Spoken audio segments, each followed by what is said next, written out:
பைத்தங்காய் battle கேட்டுருக்காங்க எங்கிட்ட.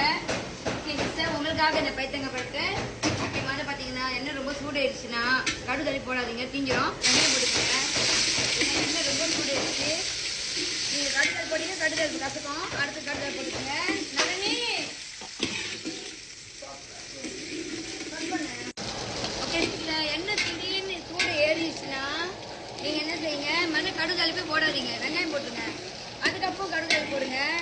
கடுதல் பண்ணி தீஞ்சிரும். ஹலோ, நீங்கள் இப்படி தின்றதில்ல, இங்கே பாருங்களேன், நம்மளாவே பாருங்கள், சிலருக்கு தெரியாது. எப்போயுமே இந்த பாருங்க கடுதலுக்கு மேலே வரணும். நீங்கள் இப்படி கிண்டிக்கிட்டீங்கன்னா கடுதல் தீயும். ஸோ கிண்டுங்க, அப்போ தான் கடுதலுக்கு கசக்காது. ஓகேயா?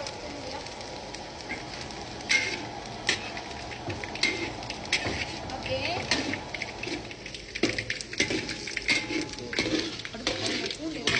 கொஞ்சம் பூண்டு நான் இடிச்சு போட்டு போடுவேன்.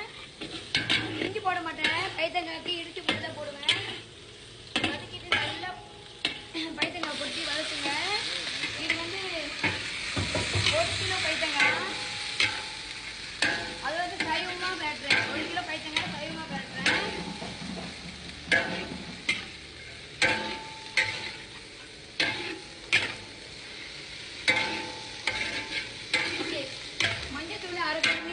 எடுத்துருக்கேன். மஞ்சள் அரை கண்டி போதும். நான் 1 கண்டி சிறப்பாக எடுத்துனேன், மன்னிச்சிருங்க. மஞ்சள் தூள் அரை கரண்டி, பட்டை மிளகாய் தூள் அரை கரண்டி, உப்பு அரை கரண்டி. எது தெரியுங்களா? அந்த வெஜ்ஜு கரண்டியில் அரை கரண்டி. நல்லா வதக்குங்க. ஓகே ஃப்ரெண்ட், கொஞ்சமாக தண்ணி ஊற்றிக்கங்க. கொஞ்சமாக ஊற்றிக்க, ரொம்ப வேண்டாம். ஏன்னு கேட்டு பாருங்க, ஏன்னா தேங்காய் பால் ஊற்றுனேன். கொஞ்சமா தண்ணி ஊற்றி நல்லா வதக்கிட்டு, ரொம்ப பால் வேண்டாம், கொஞ்சம் ஊற்றிக்கணும் பால். நல்லா குடிச்சிட்டு உங்களுக்கு அவசரமா எந்த பொருள் வேணும்னாலும் மூடி போட்டுங்க. அது 10 நிமிஷம் வேகிற வேகி 5 நிமிஷம் வெந்துடும். இப்போ நான் மூடி போட போறேன்.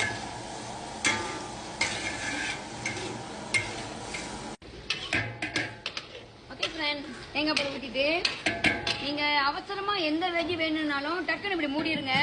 மூடிட்டீங்கன்னா சில செகண்ட் அந்த காய் வெந்துடும். உங்கள் வீட்டில் எவ்வளோ பெரிய மூடி இருக்காது. நீங்கள் நார்மலாக குக்கர் மூடி இருக்குல்ல உங்கள் வீட்டில், அது போட்டு மூடிடுங்க. இது பெரிய மூடி, நிறைய சமைக்கிறதுனால வீட்டுக்கு சமைக்கிறது தான். அவசரமாக சாப்பிடணும் எந்த வெஜ்ஜாக இருந்தாலும் நீங்கள் தாளிச்சிட்டு ஒரு 2 செகண்டில் நீங்கள் மூடிட்டீங்கன்னா காய் ஃபுல்லாக வெந்துடும். பாருங்கள், நான் மூடணும்னு எடுக்கிறேன் பாருங்க. ஓகே, இப்போ தானே மூடினேன், உடனே எடுக்கிறேன் பாருங்க. சரி, உடனே காய் வந்துடும். நீங்கள் காயை வந்து நல்லா வேக வச்சு சாப்பிடாதீங்க, கொஞ்சம் முக்கால் வக்கா எடுத்துருங்க. ஓகே, என்னோட அடுப்பு வந்து கொஞ்சம் வேகமான அடுப்பு, ப்ரெஷர் அடுப்புனால கொஞ்ச நேரத்துல என்னோட காய் வந்துடும். நீங்கள் வீட்டில் வந்து ஒரு 5 நிமிஷம் மூடி, 5 நிமிஷம் கூட வேண்டாம், உங்களுக்கு பதம் தெரியும், போட்டுன்னு எடுத்துருங்க. நான் என்ன செய்யறேன்னா, ஓகே, நான் இறக்க போகிற காயெல்லாம் இது பார்த்தீங்கன்னா என்னென்னா எள்ளு, இது சைவமாக பேட்டியிருக்கேன். அடுத்த வாட்டி நான் நான்வெஜ்ஜி நெத்திரப்படி பைத்தங்காய் சொல்கிறேன் எப்படின்னு. இது என்னென்னு பார்த்தீங்கன்னா எள்ளை வந்து வறுத்து அரைச்சி வச்சுக்கோங்க, டப்பாவில் போட்டுக்கிட்டு. நீங்கள் எள்ளு போட்டு சாப்பிட்டா ரொம்ப நல்லது. இது வந்து எள்ளு போட்டு நான் பைத்தங்காய் பேட்டுறேன்.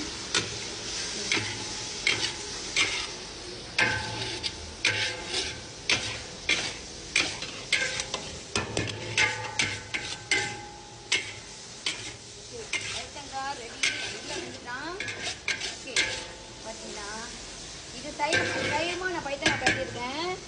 இப்போ பாருங்கள், காய் நல்லா வந்துச்சுங்க. நீங்கள் ரொம்ப வேவிச்சாலும் நல்லா இருக்காது. ஸோ இது வந்து பிள்ளைங்களுக்கு சமைச்சு கொடுக்கலாம் எள்ளு போட்டு. இது வந்து பைத்தங்காய் மிளகாத்தூள் போட்டு பேட்டியிருக்கேன். அடுத்தது வந்து உங்களுக்கு நான் பைத்தங்காய் நெத்திரப்படி போட்டு பேட்டிட்டு